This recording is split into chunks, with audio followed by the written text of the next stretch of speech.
Hello students, welcome to Global Online. This is Ankita Sood. So, paper 1 के final preparation के लिए quick revision series में आज हम unit number 9 people development and environment unit को cover करने वाले हैं। ये एक ऐसे यूनिट है जिसमें से एज इट इज क्वेश्चंस आपको अपकमिंग एग्जाम में पूछे जा सकते हैं और उन्हीं सब चीज़ों का ध्यान रखते हुए जो इम्पोर्टेंट कॉन्सेप्ट्स है उनको आज की सीरीज में हम डिस्कस करने वाले हैं।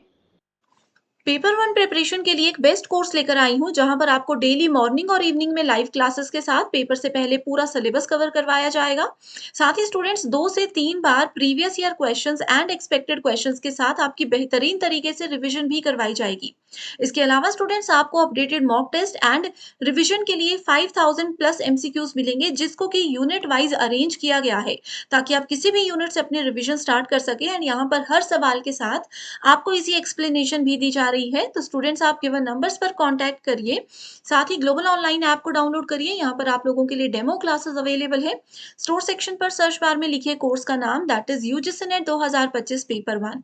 कंटेंट पर जाकर आप देखेंगे डेमो क्लासेस के साथ में रिकॉर्डेड कोर्सेज अवेलेबल हैं जहां पर आपको यूनिट वाइज फोल्डर्स मिल जाएंगे।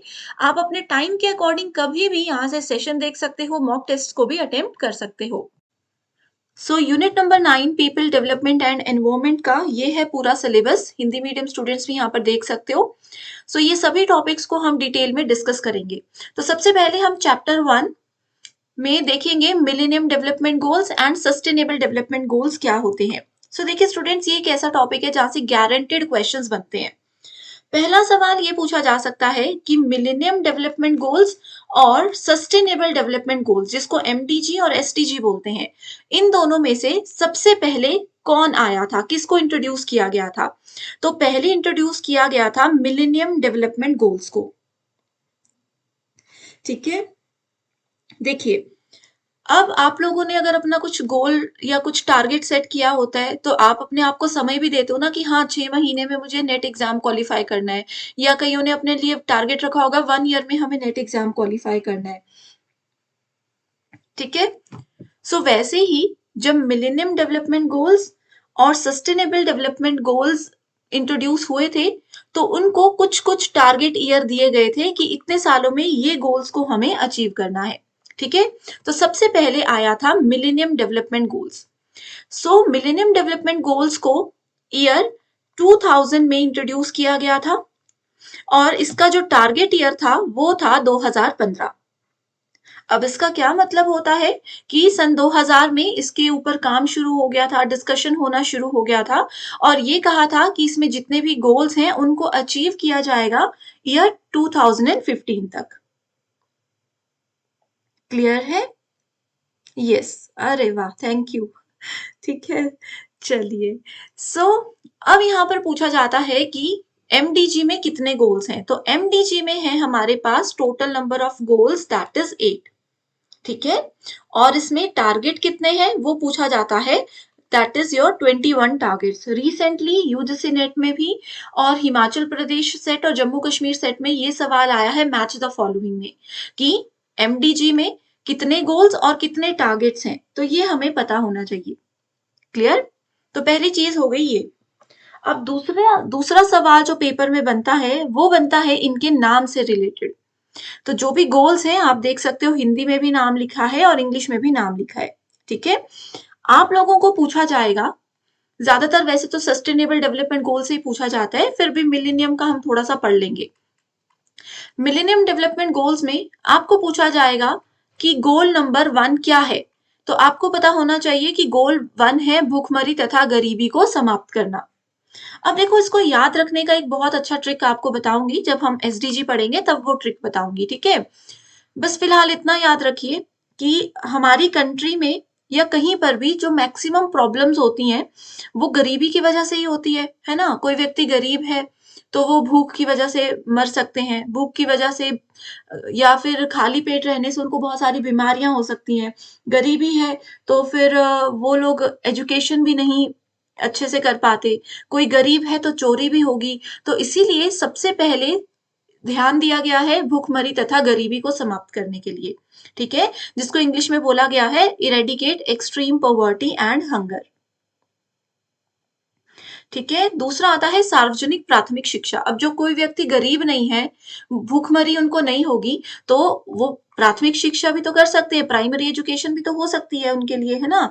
इसके लिए गवर्नमेंट ने क्या किया है, फ्री प्राइमरी एजुकेशन, इस वाले गोल को पूरा करने के लिए फ्री प्राइमरी एजुकेशन गवर्नमेंट ने स्टार्ट की है। आगे है लिंग समानता और महिला सशक्तिकरण। अब देखो, जो पढ़ा लिखा व्यक्ति होगा, एजुकेटेड व्यक्ति होगा, तो ऑब्वियसली वो जेंडर इक्वालिटी को समझेंगे, विमेन एम्पावरमेंट को समझेंगे, है ना। बिल्कुल सही, खाएगा तभी तो पढ़ेगा। अब भूखे पेट आपको कोई पढ़ने को बोले, नहीं हो पाएगा ना।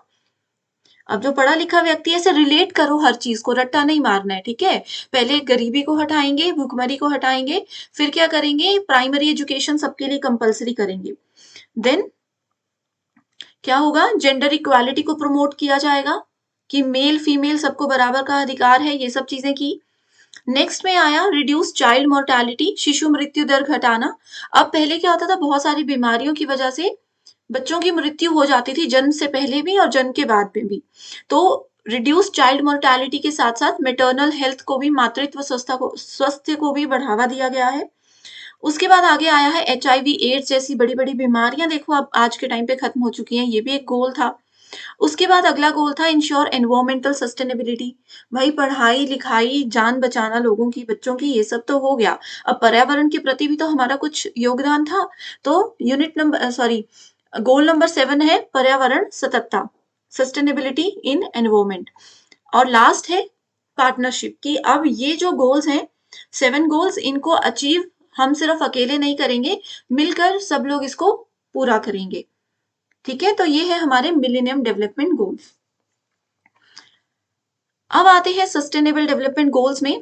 तो इसमें से पहला सवाल ये आता है, देखिए नोट कर लेना, MDG ईयर 2000 में इंट्रोड्यूस हुआ था और 2015 तक इसको जो है अचीव कर लिया गया था।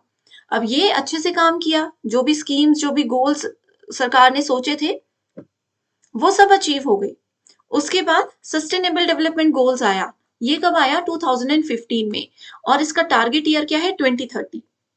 ध्यान रखिएगा, पेपर में कभी भी क्वेश्चन ध्यान रखना है कि टारगेट ईयर पूछा जा रहा है या फिर कब ये इंट्रोड्यूस हुए थे, ये वाला ईयर पूछा जा रहा है। क्लियर, तो इस चीज को थोड़ा सा समझने की जरूरत है, तो ध्यान देना है सबने। कोई भी डाउट हो ना किसी को, तो मुझे डायरेक्टली पूछते रहिए साथ साथ में, ठीक है।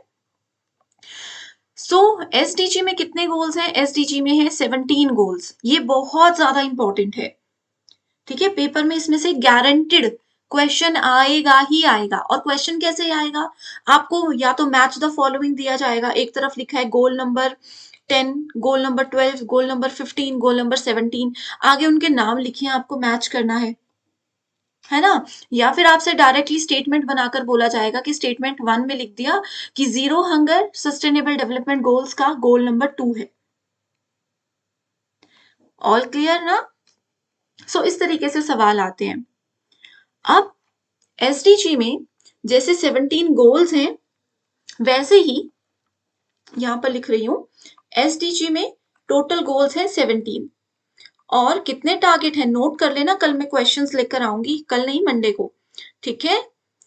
टारगेट कितने हैं, 169 टारगेट्स होते हैं सस्टेनेबल डेवलपमेंट गोल्स में, ये 2024 में क्वेश्चन आया है जून एग्जाम में, ठीक है। इसके बाद पूछा जाता है इंडिकेटर्स कितने हैं, 231 इंडिकेटर्स हैं, ठीक है। और इसमें पब्लिकेशंस कितनी है, पब्लिकेशंस जो है वो एंडलेस है, यानी कि अभी तक वो चल ही रही है, उसकी गिनती कुछ बोल नहीं सकते। क्लियर है। अब पेपर में ये वाला क्वेश्चन आप लोगों को एक शिफ्ट में आया था, मैच द फॉलोइंग करके। दूसरे तरीके से ये पूछा गया था कि आपको एक सीक्वेंस में इनको अरेंज करना था। सीक्वेंस में आपको अरेंज ऐसे करना था कि सबसे कम क्या है, सबसे कम गोल्स हैं, तो सबसे पहले आपके गोल्स आने थे, उसके बाद टारगेट्स आते हैं, फिर टारगेट्स आने थे, ठीक है। एक असेंडिंग डिसेंडिंग ऑर्डर में अरेंज करने को आपको बोला जा सकता है, बोला गया है, ठीक है। क्लियर, पहले मुझे बताओ इतना सा आप लोगों को क्लियर है या नहीं। अब बताती हूं आप लोगों को इसको याद कैसे रखना है।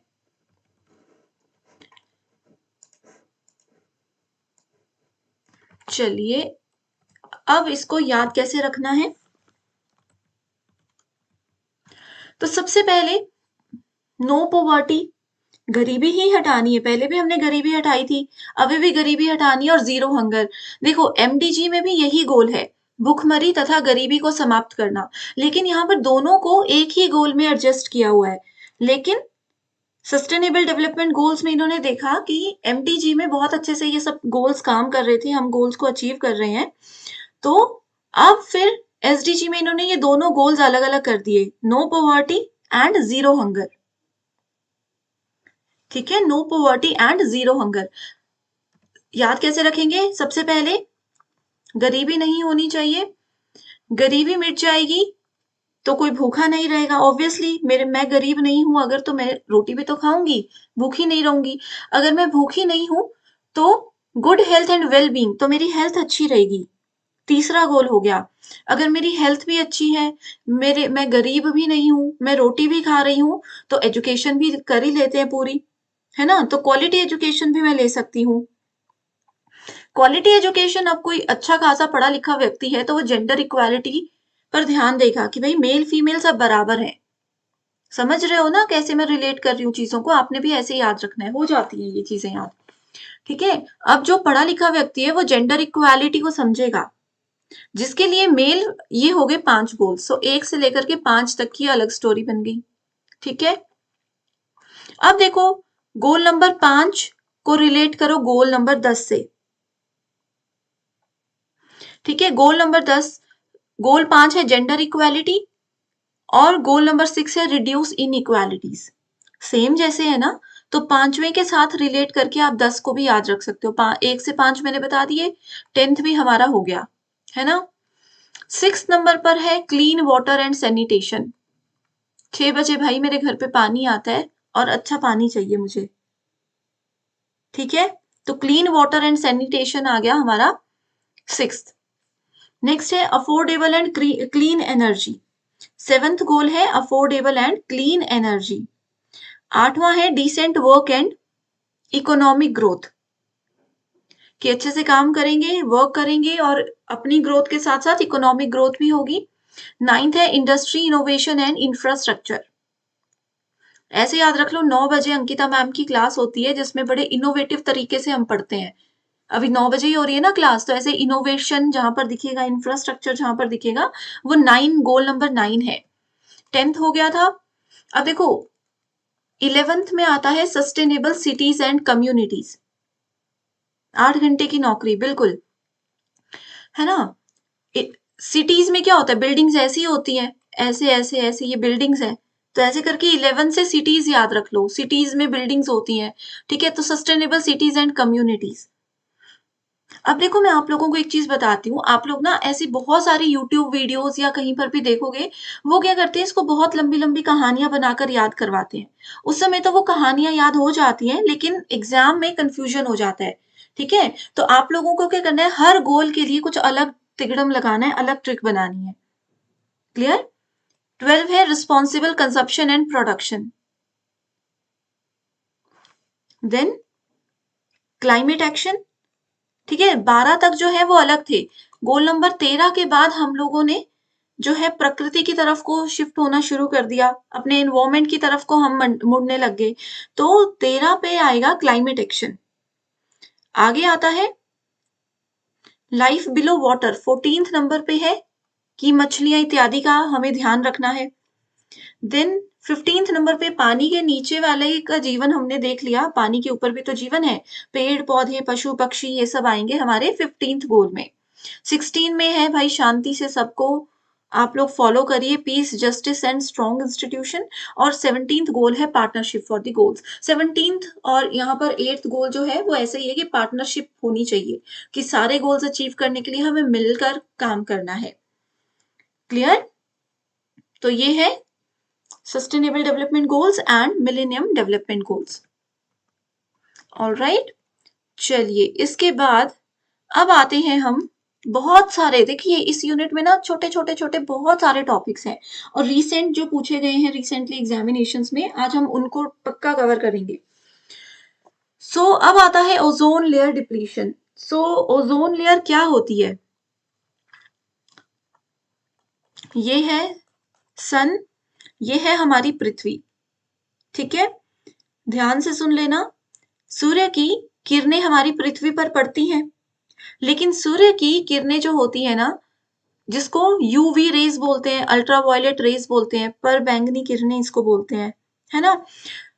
तो सूर्य की किरणें कुछ अच्छी होती हैं, जो हम सर्दियों में धूप सेकने बैठते हैं, है ना, वो अच्छी किरणें हैं, हमारी बॉडी के लिए भी अच्छी है, हमें विटामिन डी भी यहाँ से मिलता है। लेकिन सूर्य की कुछ हार्मफुल किरणें भी होती हैं। अगर वो किरणें हमारी पृथ्वी तक या हम लोगों तक, हमारी बॉडी तक, पेड़ पौधे पशु पक्षियों तक पहुंच जाए, तो स्किन कैंसर जैसी बड़ी बीमारियां हो सकती हैं, या फिर मृत्यु भी हो सकती है। तो हमारी पृथ्वी के ऊपर एक लेयर होती है, जिस लेयर का नाम होता है ओजोन लेयर। अब ये ओजोन लेयर क्या करती है, हमारी पृथ्वी को प्रोटेक्ट करती है सूर्य की हानिकारक अल्ट्रावायलेट किरणों से। ठीक है, सूर्य की हानिकारक किरणों को हमारी पृथ्वी में आने से रोकती है।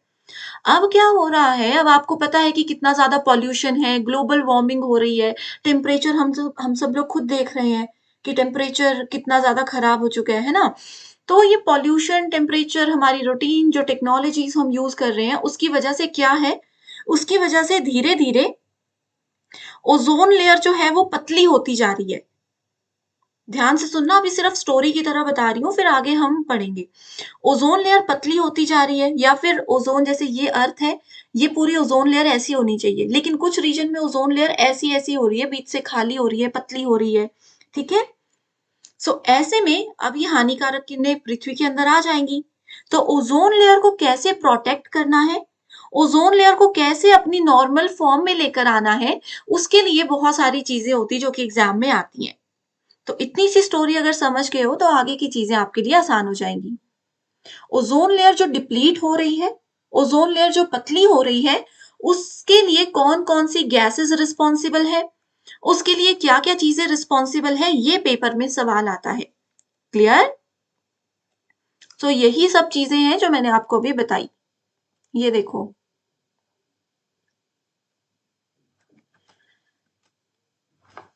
इतना क्लियर है ना, एक बार इतना बता दो मुझे, क्लियर है ना। चलो, अब देखिए स्टूडेंट्स, पेपर में एक टर्म और आती है जिसको ओडीएस बोला जाता है। ओडीएस का मतलब है ozone depleting substances. Ozone depleting substances यानी कि वो सब्सटेंस जो कि अर्थ की ओजोन लेयर को नुकसान पहुंचाते हैं। पेपर में इनका नाम पूछा जा सकता है। पहला है हेलोन्स। हेलोन्स कहाँ से आते हैं, ये आप लोगों को मैंने पढ़ाया है क्लास में। रिसेंटली यूजीसी नेट के एग्जामिनेशन में भी आया है कि ओजोन डिप्लीटिंग सब्सटेंस एक हेलोन्स भी है। और हेलोन सबसे ज्यादा कहाँ पाए जाते हैं, हम ह्यूमन उसको बहुत यूज करते हैं। ये होते हैं जितने भी फायर एक्सटिंग्विशर्स होते हैं ना, फायर एक्सटिंग्विशर्स होते हैं, उसमें हेलोन्स होते हैं। अब कहीं पर आग लग रही है, हम लोग तो अपना फायदा देख रहे हैं ना कि आग बुझा रहे हैं, लेकिन वहां से जो गैस रिलीज हो रही है, जो भी सब्सटेंस रिलीज हो रहा है, वो ओजोन लेयर को बहुत नुकसान पहुंचाता है। ठीक है, इसके बाद आता है क्लोरोफ्लोरोकार्बन्स। क्लोरोफ्लोरोकार्बन्स भी हम यूज करते हैं, हम लोग फ्रिज यूज कर रहे हैं, एसी यूज कर रहे हैं, ड्राई क्लीन करते हैं ना कपड़ों को। सो ड्राई क्लीनिंग में जो भी एजेंट्स होते हैं, ड्राई क्लीनिंग एजेंट्स, उसमें क्लोरोफ्लोरोकार्बन होता है जो कि नुकसान पहुंचाता है। ठीक है, आगे है एक मिथाइल क्लोरोफॉर्म। एरोसोल्स वगैरह जो भी होते हैं ना, मिथाइल क्लोरोफॉर्म। ठीक है, उसमें ये चीजें होती हैं। क्लियर। कार्बन टेट्राक्लोराइड है, क्लोरोफ्लोरोकार्बन के साथ साथ HCF भी होता है। हाइड्रोक्लोरोफ्लोरोकार्बन, एक है ना CFC क्लोरोफ्लोरोकार्बन, और एक है HCFC, दैट इज हाइड्रोक्लोरोफ्लोरोकार्बन्स। क्लियर है। आप लोग मुझे बोल रहे हो कि प्रोटोकॉल्स, यस, आप लोगों से पेपर में ये पूछा जाता है कि कौन सा प्रोटोकॉल किस चीज के लिए रिस्पॉन्सिबल है। तो अगर हम लोग ओजोन लेयर की बात करें तो मुझे बताइए ओजोन लेयर को प्रोटेक्ट करने के लिए कौन सा प्रोटोकॉल बनाया गया है। डिटेल में हम इनको आगे पढ़ेंगे, फिलहाल सिर्फ इतना सा बताइए। ओके, सो ओजोन लेयर को प्रोटेक्ट करने के लिए बनाया गया है Montreal protocol. Montreal protocol is for ozone layer. अब देखो प्रोटोकॉल क्या होते हैं, थोड़ा सा बताती हूँ, फिर आगे डिटेल में हमने पढ़ना ही है। जैसे ओजोन लेयर बहुत डिप्लीट हो रही थी, है ना, तो अब बहुत सारी कंट्रीज ने मिलकर एक मीटिंग की थी मान लो, और उसमें डिसाइड किया कि अभी ओजोन लेयर को बचाना पड़ेगा, और ओजोन लेयर को बचाने के लिए क्या करें, तो उन्होंने ना कुछ प्रोटोकॉल्स बना दिए कि हाँ एक प्रोटोकॉल बनाते हैं, इसमें हम पूरे सारी कंट्रीज मिलके पूरे एफर्ट्स डालेंगी कि कैसे इसको प्रोटेक्ट करना है। क्लियर। तो मॉन्ट्रियल प्रोटोकॉल जो कि 1980, अरे वेरी गुड, 1987 में इंट्रोड्यूस किया गया था, Montreal protocol to protect the ozone layer. आगे हम इसको पढ़ेंगे, फिलहाल इतना काफी है, ठीक है। अब यहाँ पर एक टर्म आप देख रहे हो, that is anthropogenic activities. Anthropogenic activities में से ज्यादा क्वेश्चंस तो नहीं आते, लेकिन एक आधा बेसिक क्वेश्चन आता है। तो एंथ्रोपोजेनिक एक्टिविटीज वो एक्टिविटीज होती हैं जो कि मैन मेड होती हैं, जो हम खुद पर्यावरण को छेड़छाड़ करते हैं ना, अपने अपने सहूलियत के लिए, अपने एंटरटेनमेंट के लिए, और उससे पर्यावरण को नुकसान पहुंच रहा है, तो वो सब एंथ्रोपोजेनिक एक्टिविटीज होती हैं। जैसे कि इंडस्ट्रीज से जो भी गंदा पानी निकलता है वो सारे हम नदी नालों में डाल देते हैं, तो ये हमारी एक्टिविटी है जिससे कि हम नुकसान पहुंचा रहे हैं। जंगलों में आग लग जाती है, खुद लगाते हैं लोग कि थोड़ी सी जगह पर आग लगाते हैं, वो आग इतनी फैल जाती है कि बहुत नुकसान पहुंचता है पृथ्वी को। डिफोरेस्टेशन, वन हम काट रहे हैं, पेड़ हम काट रहे हैं। वाटर पॉल्यूशन, ठीक है, अब वही बात है कि गंदा पानी नदियों नालों में मिल रहा है, तो इससे क्या हो रहा है, एक्वेटिक लाइफ को नुकसान पहुंच रहा है, यानी कि मछलियों इत्यादि को बहुत नुकसान पहुंच रहा है। सॉइल इरोजन, मिट्टी की गुणवत्ता हम कम कर रहे हैं, बहुत सारी ऐसे ऐसे स्प्रे कर रहे हैं ताकि मेरा फ्रूट्स वेजिटेबल्स हम जल्दी ग्रो कर सकें, है ना। इसकी वजह से फ्रूट्स वेजिटेबल्स तो हमें उस करंट टाइम पे मिल रहे हैं, लेकिन एक्चुअल में तो सॉइल की क्वालिटी खराब हो रही है ना। सॉलिड वेस्ट, यही प्लास्टिक बॉटल्स वगैरह कचरे का ढेर, वही दिल्ली वाला एग्जाम्पल याद है सबको, देखा होगा आप लोगों ने, मतलब सुना होगा। दिल्ली में और जगह पर भी है, मैंने एक ही देखा है कि दिल्ली में इतना ज्यादा कचरा इकट्ठा हो चुका है कि बहुत ऊंची ऊंची पहाड़ियां बन चुकी हैं उससे, कूड़े कचरे से। तो सॉलिड वेस्ट, वो सब चीजें जो बॉटल्स वगैरह हम फेंकते हैं, डिजर्टिफिकेशन, ठीक है, तो ये सब मैन मेड एक्टिविटीज हैं जो कि पर्यावरण को नुकसान पहुंचाती है। Paris agreement 2015, very good, very very very good. Montreal protocol, हाँ ठीक बोला, सबके आंसर सही है, गुड। चलिए अब आ रहे हैं हम एनटीए के एक फेवरेट टॉपिक पे, ठीक है। एनटीए का फेवरेट टॉपिक है ग्रीन हाउस गैसेस और ग्रीन हाउस इफेक्ट क्या होता है। ग्रीन हाउस गैसेस क्या है, एटमॉस्फेरिक गैसेस हैं जो क्या करती हैं, वायुमंडलीय गैसें हैं जो सूर्य से गर्मी को रोकती हैं और पृथ्वी की सतह को गर्म करती हैं, ठीक है। They play a critical role in maintaining planet's temperature, making it habitable. However, an excess of these gases can lead to global warming. यही चीज है कि ग्रीन हाउस गैसेस ऑलरेडी हमारे एटमॉस्फेयर में होती हैं, एटमॉस्फेरिक गैसेस हैं, लेकिन इनका जब ये एक्सेस हो जाती है, जब ये बहुत बढ़ जाती है, तो उससे ग्लोबल वार्मिंग भी बढ़ती है जो कि हो रही है, और क्लाइमेट चेंज भी होता है ना। अब यहाँ पर ग्रीन हाउस गैसेस के कुछ नाम आपको बताती हूँ। पहला है कार्बन डाइऑक्साइड CO2, फिर है methane CH4, next we have is nitrous oxide N2O, water vapour H2O, fluorinated gases जिसमें हमारा हाइड्रोफ्लोरोकार्बन और परफ्लोरोकार्बन आता है, क्लियर। पेपर में, ठीक है, पेपर में आप लोगों से पूछा जाएगा which of the following are major green house gases, तो आपको ये नाम पता होने चाहिए। मेजर ग्रीन हाउस गैसेस में आपको या तो ऑप्शंस में कार्बन डाइऑक्साइड, मीथेन ये लिखा होगा, या फिर इनका जो केमिकल फॉर्मूला है CO2, CH4, N2O, H2O ये लिखा होगा। तो आपको दोनों नाम याद रखने हैं। ऐसा नहीं चलेगा कि एक नाम याद रखा और दूसरा नहीं, फिर क्या होगा, आता आता टॉपिक भी गलत हो सकता है। क्योंकि बहुत बार ऐसा हुआ है, मान लो किसी की मॉर्निंग शिफ्ट में कार्बन डाइऑक्साइड, मीथेन लिखा है, इवनिंग शिफ्ट में ये वाले केमिकल नेम उनके लिखे हैं, तो आपको याद रखना पड़ेगा। और ध्यान रखिए N2O है ना कि NO2 है, नाइट्रस ऑक्साइड है, नाइट्रोजन डाइऑक्साइड नहीं है।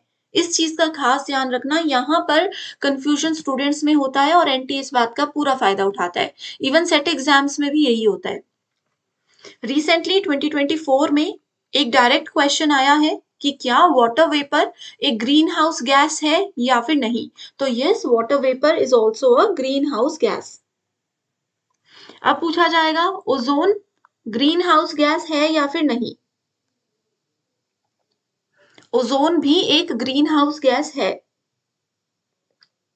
ठीक है। ओजोन यहां पर लिखा नहीं है, लेकिन ओजोन होता है O3। क्लियर। और यहां पर जो लिखा हुआ है फ्लोरिनेटेड गैसेस, इसमें हो सकता है आपको ये वाली टर्म ना लिखे पेपर में, आपको HFC PFC लिखा होगा। HFC का मतलब है हाई, मेरी राइटिंग को थोड़ा सा समझना, ठीक है, हाइड्रोफ्लोरोकार्बन्स, HFC, ठीक है। PFC है पर फ्लोरोकार्बन। क्लियर। इसके अलावा यहाँ पर एक चीज और नहीं है, that is your SF6। S का मतलब है सल्फर, और 6 हमने ICT में भी पढ़ा है, दैट इज हेक्सा होता है ना 6 का मतलब। So sulphur hexafluoride, hydrofluorocarbon, perfluorocarbon, chlorofluorocarbon, yes, PFC perfluorocarbon, CFC chlorofluorocarbon.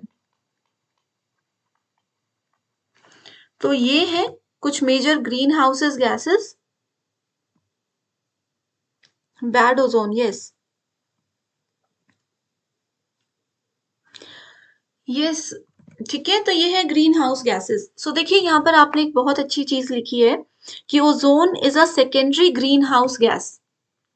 सो ओजोन एक सेकेंडरी ग्रीन हाउस गैस है, ये सवाल भी पेपर में आया है। स्टेटमेंट 1 में पूछा था कि ozone is a secondary green house gas, और स्टेटमेंट 2 में पूछा था, बोला था कि वाटर वेपर्स जो हैं ये एक नेचुरल ग्रीन हाउस गैस है। तो दोनों स्टेटमेंट्स बिल्कुल सही थी। क्लियर। तो ये आपको याद रखना है। अब नेचुरल ग्रीन हाउस गैस का क्या मतलब हुआ। नेचुरल ग्रीन हाउस इफेक्ट जो होता है ना, वो basically it is due to minute concentration of water vapour, minute concentration of water vapour, carbon dioxide, methane and N2O in atmosphere. Atmosphere में जब थोड़ी थोड़ी मात्रा में ये मिल जाते हैं तो उसको फिर नेचुरल ग्रीन हाउस गैस बोलते हैं। Clear.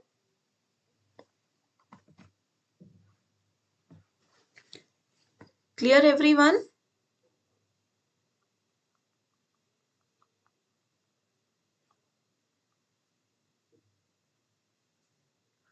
So green house gases के बारे में हम पढ़ रहे हैं। जैसे मैंने ओजोन लेयर का आपको बताया था, ओजोन लेयर जो है हमारी मॉन्ट्रियल प्रोटोकॉल बनाया गया था उसको प्रोटेक्ट करने के लिए, वैसे ही ग्रीन हाउस गैसेस को कंट्रोल करने के लिए और इनके प्रभाव को कम करने के लिए, ताकि पृथ्वी को बचाया जा सके, इसके लिए बनाया था Kyoto protocol, that is in 1997।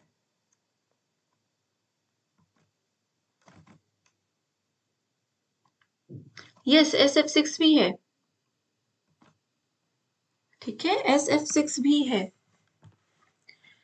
और ये SF6 जो है ना, ये मैंने PYQ से ही उठाया, रिसेंटली 2023 में ये PYQ आया था, उसमें ये क्लियरली मेंशन था।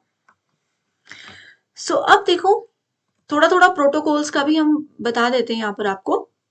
सो ग्रीन हाउस गैसेस को कंट्रोल करने के लिए बनाया गया था क्योटो प्रोटोकॉल इन 1997। एक छोटी सी चीज बता रही हूं, ध्यान से इसको नोट करना।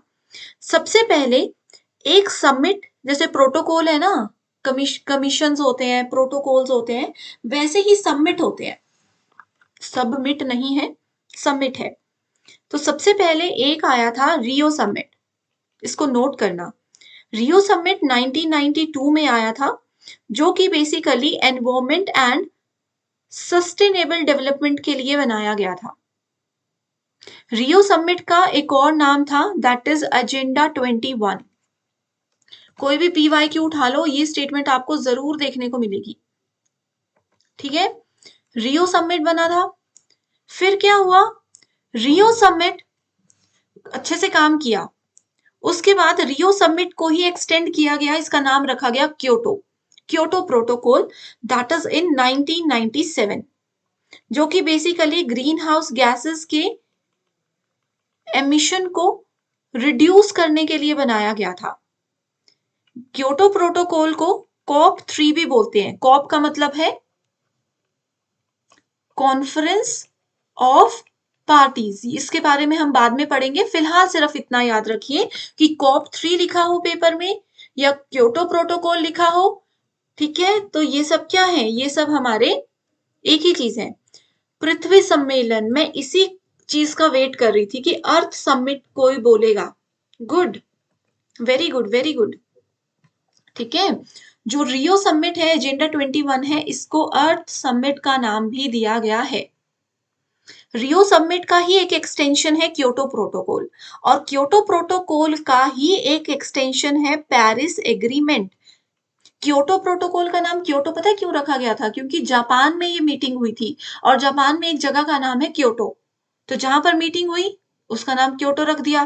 पेरिस में मीटिंग हुई तो इसका नाम पेरिस एग्रीमेंट रख दिया, जो कि 2015 में हुआ था। टैगलाइन तो इसकी रखी गई थी, climate change, climate change and adaptation. Simple पूछा जाएगा कि क्लाइमेट चेंज से रिलेटेड कौन सा एग्रीमेंट है, तो वो है पेरिस एग्रीमेंट। और पेरिस एग्रीमेंट का दूसरा नाम है कॉप 21। ग्लोबल वार्मिंग से रिलेटेड भी पेरिस एग्रीमेंट ने काम किया है। क्लियर, तो ये सीक्वेंस आपको याद रखना है कि रियो समिट का एक्सटेंशन है क्योटो, और फिर क्योटो का ही एक्सटेंशन है पेरिस एग्रीमेंट। क्लियर, अब एक और सवाल पेपर में इसमें से बन सकता है, क्योंकि कॉन्फ्रेंस ऑफ पार्टीज के अंदर ये आते हैं, और इन तीनों का रिलेशन है UNFCCC से। UNFCCC का मतलब क्या है, इसका मतलब है यूनाइटेड नेशंस, आगे क्या है, यूनाइटेड नेशंस कॉन्फ्रेंस, नहीं क्या है जल्दी बताइए, फ्रेमवर्क। बहुत बार फुल फॉर्म हमने पढ़ी है। जो भी कॉन्फ्रेंस ऑफ पार्टीज होती है ना, वो सब UNFCCC के अंदर आती है। सो रियो, क्योटो, पेरिस इसके अंदर आता है। अब जल्दी से इसकी फुल फॉर्म बताइए। United Nations framework convention on climate change, convention तक आप पहुंच गए, ठीक है। United Nations framework convention on climate change, ठीक है। और UNFCCC को जब 1992 में रियो समिट शुरू हुआ था, रियो समिट जब शुरू हुआ था उसी वक्त UNFCCC को भी अडॉप्ट किया गया था। तो ये इनका रिलेशन जितना भी है मैंने आपको बता दिया। इतना सबको आई होप क्लियर होगा। सो चलिए, अब कुछ इंपॉर्टेंट टर्म्स आपको बता रही हूं, ध्यान से उसको लिखना है, ठीक है। ग्रीन हाउस इफेक्ट के अलावा ओवरऑल जो भी छोटी छोटी सी चीजें हैं वो हम लिख रहे हैं। सो सबसे पहली चीज अर्थ समिट का तो मैंने आपको बता दिया। अर्थ समिट, एक सेकंड दीजिएगा मुझे।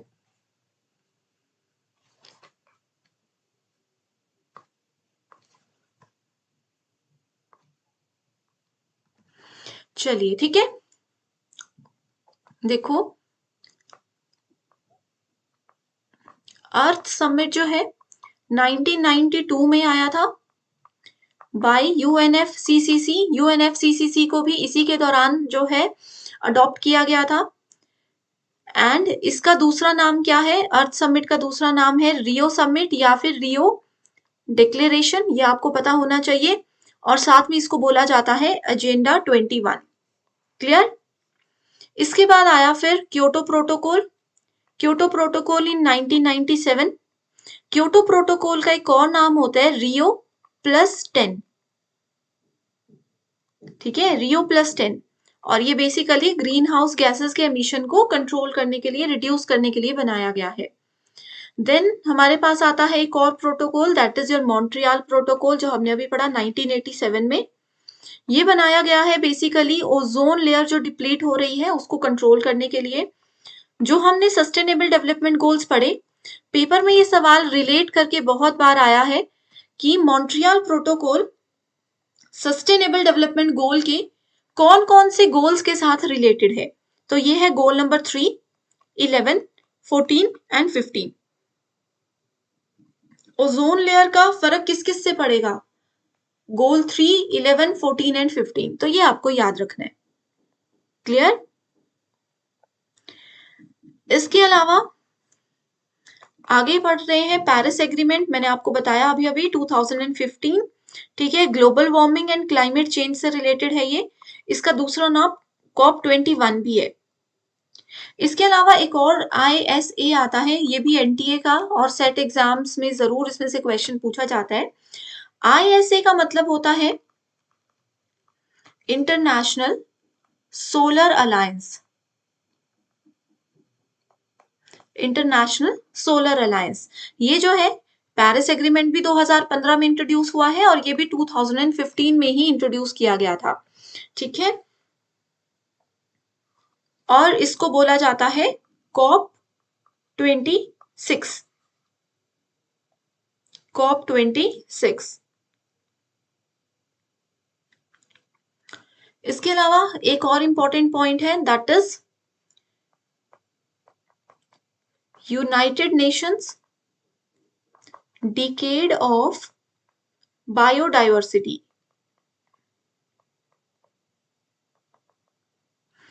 ये इसका पीरियड था 2011 से लेकर के 2020 तक। Clear everyone?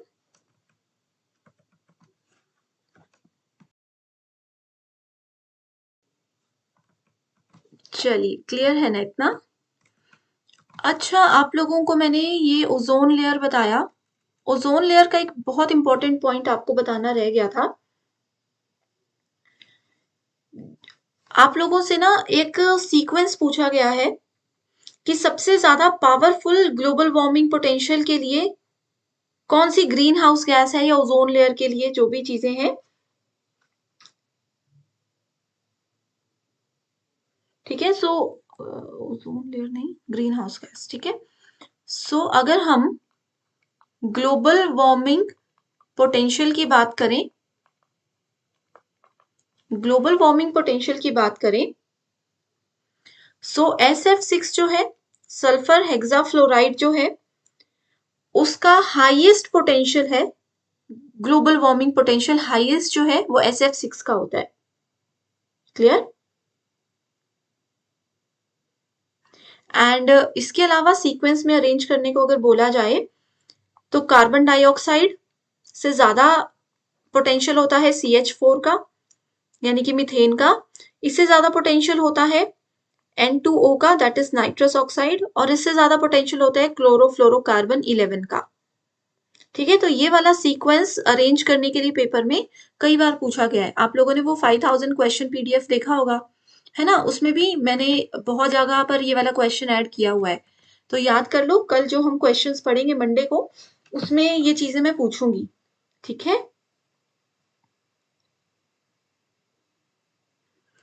अब आप लोगों से एक क्वेश्चन ये भी रिसेंटली 2024 में पूछा गया है कि जब ये 4 गैसेस हमारे सामने होती हैं और हमें ग्लोबल वार्मिंग पोटेंशियल को मेजर करना होता है, तो हम किस गैस के बेस पे मेजर करते हैं? तो हम CO2 that is carbon dioxide के रेफरेंस से जो है ग्लोबल वार्मिंग पोटेंशियल को मेजर करते हैं। CO2 is used as a reference to measure global warming potential of greenhouse gases. Clear? कहीं पर भी कुछ कंफ्यूजन है तो पूछते रहिए। अब हम प्रोटोकॉल्स पढ़ रहे हैं। तो सबसे पहले जो है हम देखते हैं मॉन्ट्रियल प्रोटोकॉल। थोड़ा सा तो मैंने बता दिया, 1987 में मॉन्ट्रियल प्रोटोकॉल को अडॉप्ट किया गया था। कनाडा में एक जगह है मॉन्ट्रियल, वहां पर ये मीटिंग हुई थी, इसलिए इसको मॉन्ट्रियल नाम दे दिया गया। ओजोन लेयर को बेसिकली ये प्रोटेक्ट करने के लिए बनाया गया है। मॉन्ट्रियल प्रोटोकॉल से रिलेटेड पेपर में ये भी क्वेश्चन पूछा गया है कि देखो 1987 में जो है इसको बनाया गया था, लेकिन एक्चुअल में इसने काम करना कब शुरू किया था? 1989 में। 2 साल लग गए थे इसको फोर्स में आने में। ठीक है, ढंग से काम करने शुरू करते तो 2 साल लग गए थे। इसका हेडक्वार्टर कहां पर है? इसका हेडक्वार्टर है न्यूयॉर्क में। ठीक है, मॉन्ट्रियल प्रोटोकॉल का जो भी हेडक्वार्टर है वो न्यूयॉर्क में है। ओजोन डिप्लीटिंग सब्सटेंसेस हैं जैसे कि क्लोरोफ्लोरोकार्बन, हाइड्रोफ्लोरोकार्बन। ठीक है, then we have carbon tetrachloride, then we have methyl chloroform हमने अभी पढ़ा, हेलोन्स पढ़ा, हाइड्रोब्रोमो फ्लोरोकार्बन हमने पढ़ा, है ना। तो ये सारे क्या हैं? ओजोन डिप्लीटिंग सब्सटेंसेस हैं जिनको रोकने के लिए, कंट्रोल करने के लिए मॉन्ट्रियल प्रोटोकॉल को बनाया गया था।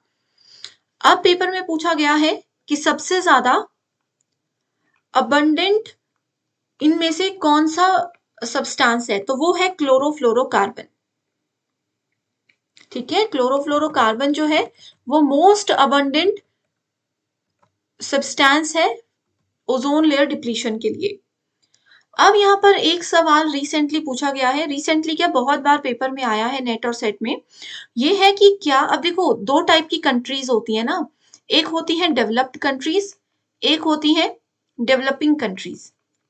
होती है कि नहीं? डेवलप्ड कंट्रीज है जो कंट्रीज पूरी तरह से डेवलप हो चुकी हैं, बहुत अच्छे से अपना काम कर रही हैं। इंडिया क्या है? डेवलपिंग कंट्री है, अभी अच्छे से डेवलप नहीं हुई है लेकिन हो रही है। तो मॉन्ट्रियल प्रोटोकॉल ने क्या किया था? डेवलप्ड कंट्रीज और डेवलपिंग कंट्रीज दोनों के लिए डिफरेंट रूल्स और डिफरेंट टाइम टेबल बनाया था। टाइम टेबल का मतलब यहाँ पर बिल्कुल स्कूल की तरह टाइम टेबल मत समझ लेना, एक नॉर्मल सा एग्जांपल समझ लो कि, ठीक है, नॉर्मल सा एग्जांपल समझ लो कि जो डेवलप हो गई है कंट्री, उनके लिए रूल्स थोड़े से स्ट्रिक्ट थे। स्ट्रिक्ट भी नहीं मैं बोलूंगी, उनके लिए थोड़े अलग रूल थे क्योंकि उनके पास पावर थी, उनके पास रिसोर्सेस थे। और जो कंट्रीज अभी डेवलप हो रही है उनको थोड़ा एक्स्ट्रा टाइम दिया जाएगा कि धीरे धीरे तुम बढ़ रहे हो प्रगति की ओर, तो आपको समय दिया जा रहा है इन चीजों को अचीव करने के लिए। ये एक सबसे ज्यादा खास बात थी मॉन्ट्रियल प्रोटोकॉल की। क्लियर? चलिए फिर आगे हम देखते हैं मॉन्ट्रियल प्रोटोकॉल। ये गोल्स मैंने आपको बता दिए थे, 3, 11, 14 एंड 15, राइट। आगे है हमारे पास फिर क्योटो प्रोटोकॉल। क्योटो प्रोटोकॉल 1997 में हुआ था, यूएनएफसीसीसी के अंदर था। ग्रीन हाउस गैसेस के एमिशन को देखो ग्रीन कलर से बना है, लोगो याद रख लो, ग्रीन हाउस गैसेस। ठीक है, पेरिस मुझे घूमने जाना है, क्यों? क्योंकि पेरिस का क्लाइमेट बहुत अच्छा है, तो पेरिस से याद रख लो, क्लाइमेट अच्छा होता है तो क्लाइमेट चेंज के लिए वो रिस्पॉन्सिबल है। तो ऐसे याद रख सकते हो चीजों को रिलेट करके। ठीक है, ग्रीन हाउस गैसेस को कंट्रोल करने के लिए क्योटो प्रोटोकॉल बनाया तो गया था 1997 में, लेकिन इंडिया ने, पता है, 2002 में इसको ज्वाइन किया था। उससे पहले इंडिया क्योटो प्रोटोकॉल का पार्ट ही नहीं था।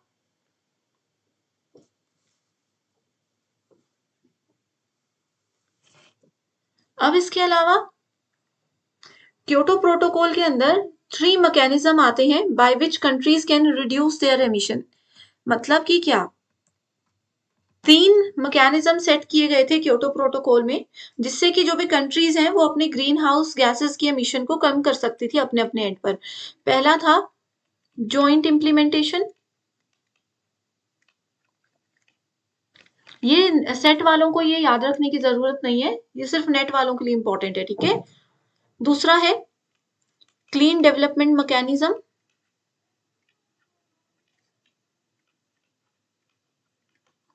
और नेक्स्ट है एमिशन ट्रेडिंग। ये वाला सवाल जब भी आया है सिर्फ एज इट इज ही आया है, तो इसमें बोला गया था कि 3 चीजों पर अगर सारी कंट्रीज ध्यान देंगी तो ग्रीन हाउस गैसेस के एमिशन को कंट्रोल किया जा सकता है। क्लियर?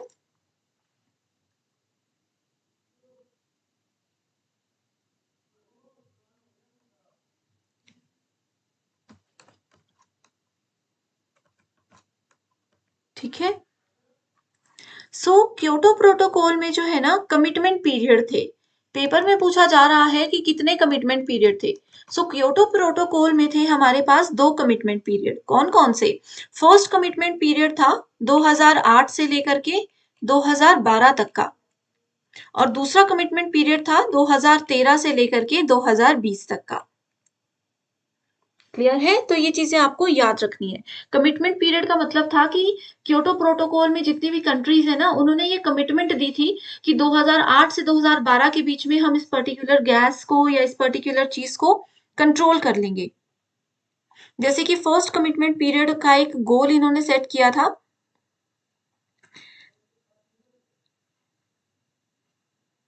क्या कह रहे हो इसमें? ठीक है, जैसे इसमें ये किया था इन्होंने कि क्लोरोफ्लोरोकार्बन का यूज हम कम कर देंगे, कि बिल्कुल बंद हो जाना चाहिए क्लोरोफ्लोरोकार्बन्स का यूज करना। ये फर्स्ट कमिटमेंट पीरियड में एक प्रॉमिस किया गया था, जिसको पूरा भी किया गया है। ठीक है,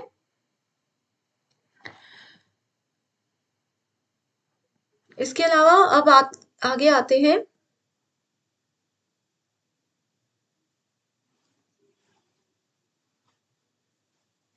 ठीक है, ये भी पेपर में आता है। 192 कंट्रीज जो हैं वो पार्ट थी इसका।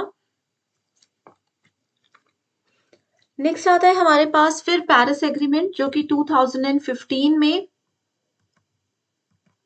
स्टार्ट किया गया था। इसका दूसरा नाम है COP21।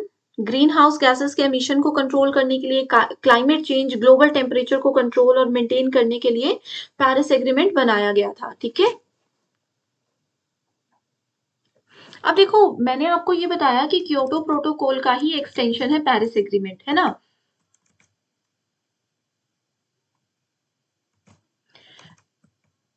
ठीक है, क्योटो प्रोटोकॉल को का ही एक्सटेंशन पेरिस एग्रीमेंट है, लेकिन दोनों में डिफरेंस थोड़े से थे। डिफरेंस पहला क्या था कि पेरिस एग्रीमेंट में डेवलप्ड और डेवलपिंग कंट्रीज के लिए कोई भी डिफरेंस नहीं रखा गया था, कोई भी अलग अलग रूल्स नहीं रखे गए थे। लेकिन क्योटो प्रोटोकॉल में डेवलप्ड और डेवलपिंग कंट्रीज में अलग अलग उनके लिए रूल्स रखे गए थे, अलग अलग उनके लिए टाइम टेबल सेटअप किया गया था। तो ये एक सबसे बड़ा डिफरेंस था दोनों में। ठीक है,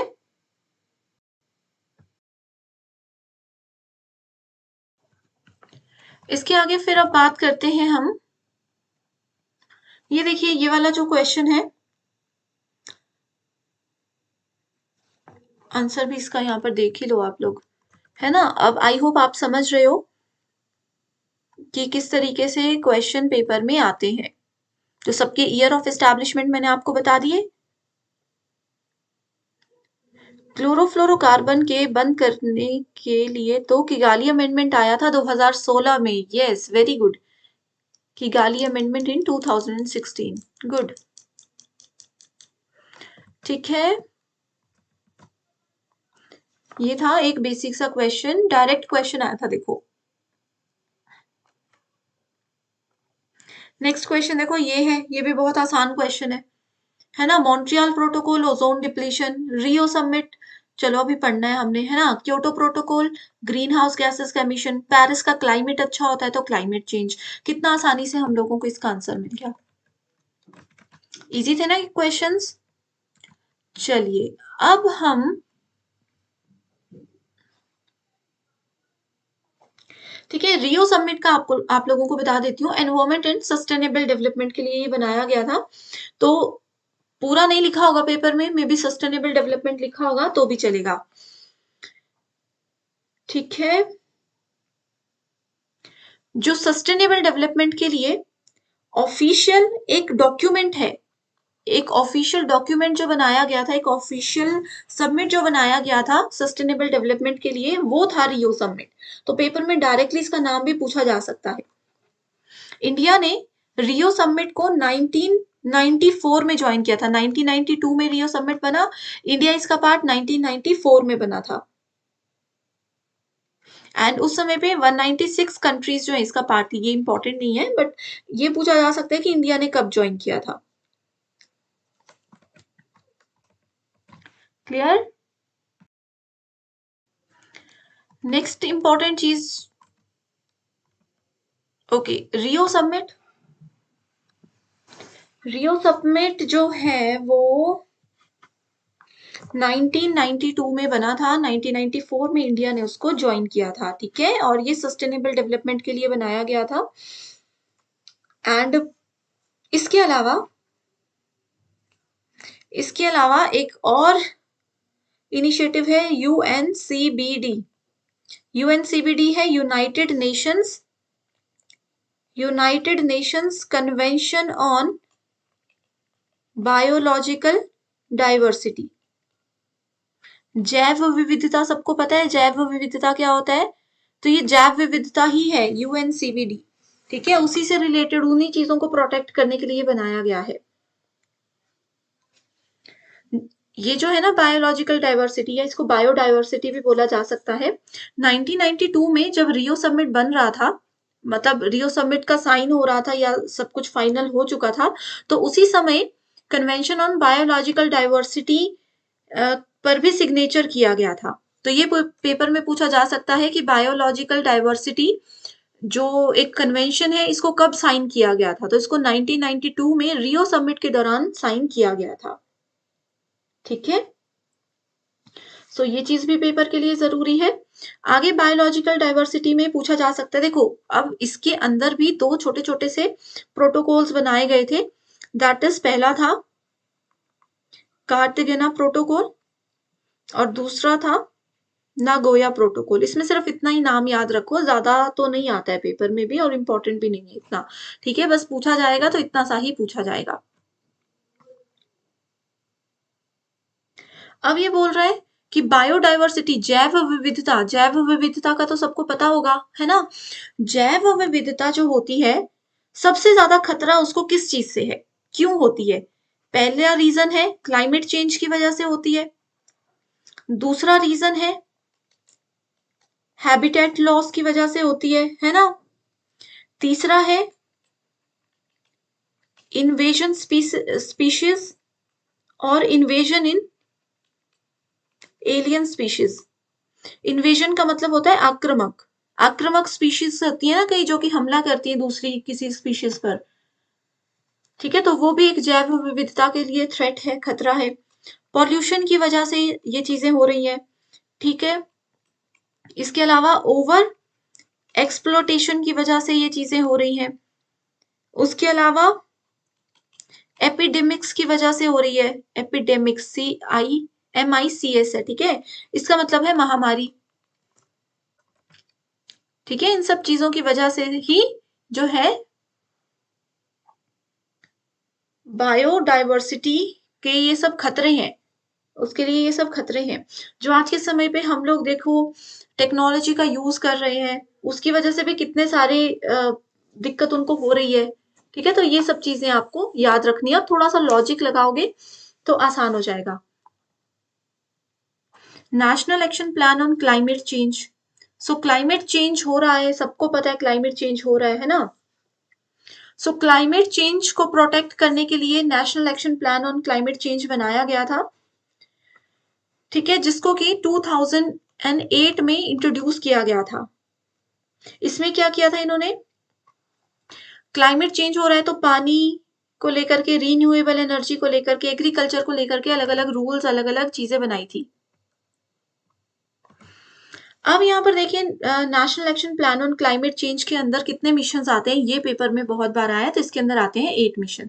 8 मिशन के नाम आपको पूछे जा सकते हैं, मल्टीपल ऑप्शंस पे ये सवाल आता है कि क्या नेशनल सोलर मिशन इसी का पार्ट है, तो आपको पता होना चाहिए यस है या नहीं है, ठीक है। तो ये आपके पार्ट में आपको चीजें याद रखनी पड़ेंगी कि क्लाइमेट चेंज परिवर्तन जो हो रहा है हमारे क्लाइमेट में, वो उसको प्रोटेक्ट करने के लिए उसके अंदर सोलर मिशन भी है कि सोलर एनर्जी को ज्यादा से ज्यादा यूज करो, ठीक है।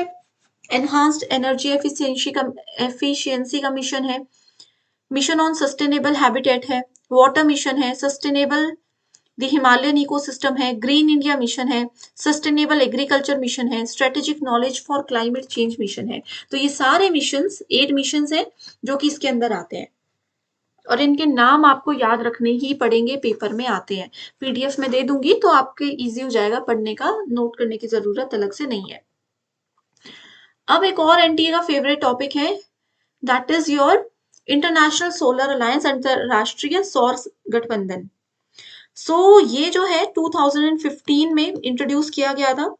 सोलर अलायंस का काम ही ये है, ये बोल रहा है कि ज्यादा से ज्यादा सोलर एनर्जी का यूज करो, सोलर एनर्जी को प्रोटेक्ट करो। तो इसका एक सबसे महत्वपूर्ण चीज ये है कि अब देखो पूरे वर्ल्ड में, ये हमारा ग्लोब है, ये हमारी पृथ्वी है, हर जगह पर सूर्य की किरणें बहुत अच्छे से तो नहीं हो पाती है ना, सबको पता है हमें सूर्य की किरणें सब जगह अच्छे से नहीं होती हैं।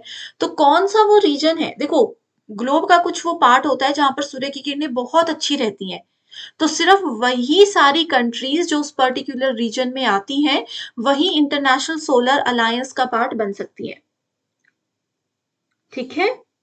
तो कौन कौन सी कंट्रीज आती हैं उसमें, तो इसमें आती हैं हमारी tropical of cancer and tropical of Capricorn. जो कर्क रेखा, मकर रेखा, ये सब रेखाएं होती है ना, उन रेखाओं के बीच में जो भी कंट्रीज आती हैं वहां पर सूर्य की किरणें सबसे ज्यादा होती है, सबसे बेहतर होती हैं। तो सिर्फ वही सब कंट्रीज जो है वो इंटरनेशनल सोलर अलायंस का पार्ट है। अब इंडिया में जो है, इंडिया का भी कुछ पार्ट, ये जो मैंने आपको बताया, यहाँ पर सबसे अच्छी सूर्य की किरणें आती हैं, तो ये भी कंट्रीज जो है वो इसका एक पार्ट है। क्लियर है। अब इंडिया में ये हो रहा है, इंडिया ने ही डिसाइड किया कि सोलर एनर्जी को ज्यादा से ज्यादा यूज करो, ठीक है। 2015 में ये चीज इंट्रोड्यूस हुई थी, तो इंडिया का ही मेजर इसमें रोल था, तो इसीलिए इसका हेडक्वार्टर भी इंडिया में ही है।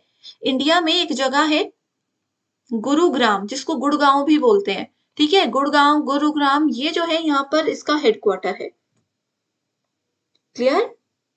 ये बोलता है, ये अलायंस बोलता है कि ज्यादा से ज्यादा सूर्य की किरणें यूज करो, जिससे कि हम क्लाइमेट चेंज को भी प्रोटेक्ट कर सकते हैं और बहुत सारी चीजों को कंट्रोल कर सकते हैं।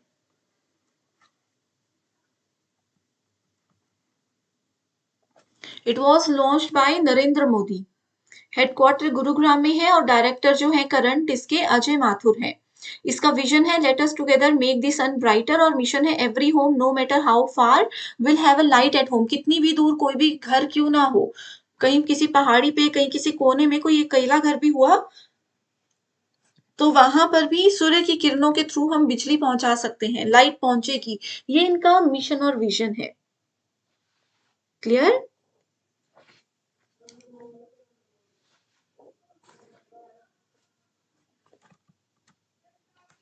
सो कुछ पार्टनर्स हैं जो कि सोलर अलायंस में हेल्प कर रहे हैं इंडिया को, जैसे कि थर्मल पावर कॉर्पोरेशन है, ये सारी ऑर्गेनाइजेशंस हैं, ये सब कॉर्पोरेट पार्टनर्स हैं, ठीक है। तो इनके नाम थोड़े बहुत एक बार नजर मार लीजिएगा। अब बात करते हैं पॉल्यूशन एंड पॉल्यूटेंट की। तो हमें पता ही है, air pollution, water pollution, global warming हमने पढ़ लिया, ठीक है। अच्छा, ये एनवायरमेंटल प्रॉब्लम्स है, तो हमने ओजोन लेयर भी पढ़ लिया, ठीक है। तो पॉल्यूशन क्या है, इन सब चीजों से ही तो निकल रहा है। एयर पॉल्यूशन है, वाटर पॉल्यूशन है, कैसे कैसे होता है। एयर पॉल्यूशन का सबसे बड़ा फर्क हमारी आंखों में, हमारे लंग्स पे पड़ता है। सॉइल पॉल्यूशन है, मिट्टी बिल्कुल खराब हो जाती जिससे पेड़ पौधों में जान नहीं रहती। नॉइज पॉल्यूशन, वाटर पॉल्यूशन, ठीक है। सो एयर पॉल्यूटेंट कौन कौन से, प्रदूषक एयर में कौन कौन से होते हैं, carbon dioxide, sulphur dioxide, carbon monoxide, fluoride, oxides of nitrogen, smog, aerosols and domestic air pollutants. ये सब क्या है, ये चीजें होती हैं एयर पॉल्यूटेंट्स। नेक्स्ट आता है सॉइल पॉल्यूटेंट। ये देखिए यहाँ पर फोटो देख के पता चल रहा है मिट्टी कितनी खराब हो चुकी है, एग्रीकल्चर की वजह से भी होता है ना। मैंने आपको बताया अभी अभी कि कुछ ऐसी स्प्रे हम करते हैं जिससे हमारी वेजिटेबल्स, फ्रूट्स, एग्रीकल्चर में तो फायदा होगा, लेकिन मिट्टी जो है कुछ सालों में वेस्ट हो जाएगी। जहां पर कूड़ा फेंका जाता है वहां की मिट्टी बिल्कुल यूजलेस हो जाती है, तो वो सॉइल पॉल्यूशन हो रहा है। ठीक है, मिट्टी में कहीं पर अगर गंदा पानी हम फेंक रहे हैं तो वो क्या हो रहा है, वो भी सॉइल को खराब कर रहा है। पानी तो खराब है ही, वो सॉइल को भी खराब कर रहा है। नॉइज पॉल्यूशन का जो पेपर में सवाल आता है ना, वो यही आता है कि जो रेन, बारिश की जो आवाज होती है वो मतलब खतरनाक है, उसकी आवाज एयर पॉल्यूशन की कैटेगरी में आती है या नहीं आती है। तो देखो ये जैसे रॉकेट वगैरह चलते हैं, जेट इंजन है, पुलिस का सायरन है, ये रेड मार्क वाले जो दिख रहे हैं ना, जैसे जैसे ऊपर को जा रहे हैं, वो एक्सट्रीमली लाउड चीजें हैं जो कि एयर पॉल्यूशन के लिए रिस्पॉन्सिबल है। कान में गुनगुना रहे हो, ठीक है, या फिर पत्तों की आवाज है, हमारी सांस लेने की आवाज है, रेफ्रिजरेटर है, ये सब सेफ है। ये एयर पॉल्यूशन पॉल्यूटेंट की कैटेगरी में नहीं आते हैं। Clear everyone?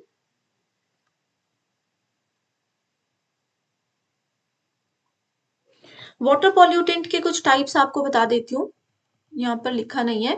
देखो वाटर पॉल्यूटेंट के टाइप्स में 2024 में ही ये सवाल आया है कि पैथोजन होता है, जो कि होता है पैरासाइट्स में। वाटर पॉल्यूशन है ये, वाटर पॉल्यूटेंट है ये, सॉरी। ठीक है, रेडियो एक्टिव, आयोडीन, ठीक है, इनऑर्गेनिक, ये पेपर में बहुत बार आया कि क्या सॉल्ट इनऑर्गेनिक वाटर पॉल्यूटेंट है या नहीं, तो ये सॉल्ट जो है वो इनऑर्गेनिक वाटर पॉल्यूटेंट है। और ऑर्गेनिक वाटर पॉल्यूटेंट कौन से हैं, जैसे कि डिटर्जेंट्स हैं, पेस्टिसाइड्स हैं, ये सब हमारे इनऑर्गेनिक है। तो ये वाला क्वेश्चन पेपर में आया है, घुमा फिराकर बार बार आया है, तो आपको थोड़ा सा ध्यान रखना है।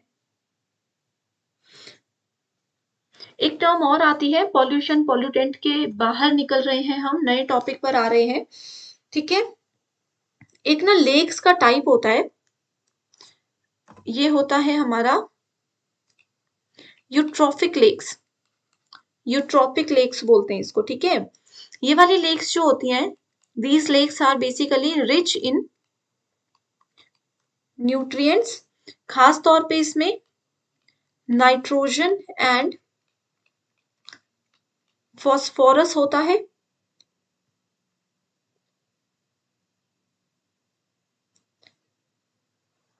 क्लियर? सो जिस भी लेक में न्यूट्रिएंट्स की मात्रा बहुत ज्यादा बढ़ जाती है, उन लेक्स को हम बोलते हैं यूट्रॉपिक लेक्स।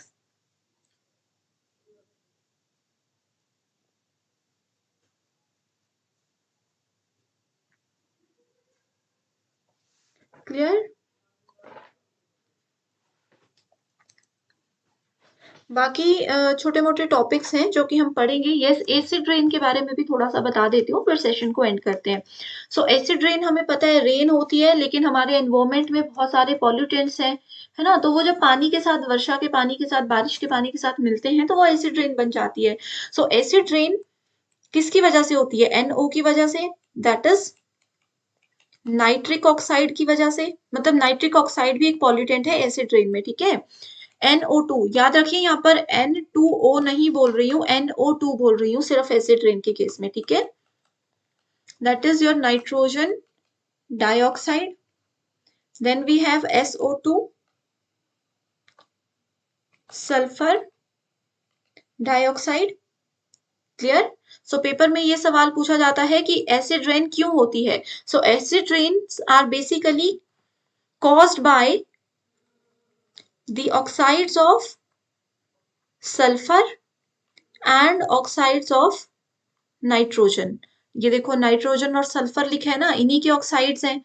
तो ऑक्साइड्स ऑफ सल्फर और ऑक्साइड्स ऑफ नाइट्रोजन की वजह से एसिड रेन होती है। Clear everyone? तो ये हमने जो मेजर इंपॉर्टेंट टॉपिक्स हैं वो पढ़ लिए हैं। इसके अलावा मंडे से जब हमारा PYQs की सीरीज स्टार्ट होने वाली है, तो जो छोटी मोटी चीजें हैं जो यहाँ पर मैंने आपको नहीं पढ़ाई, वैसे तो सब पढ़ा ही लिया है, छोटी मोटी चीजें जो क्वेश्चंस के साथ रहेंगी वो हम फिर उसी वक्त पढ़ लेंगे, ठीक है।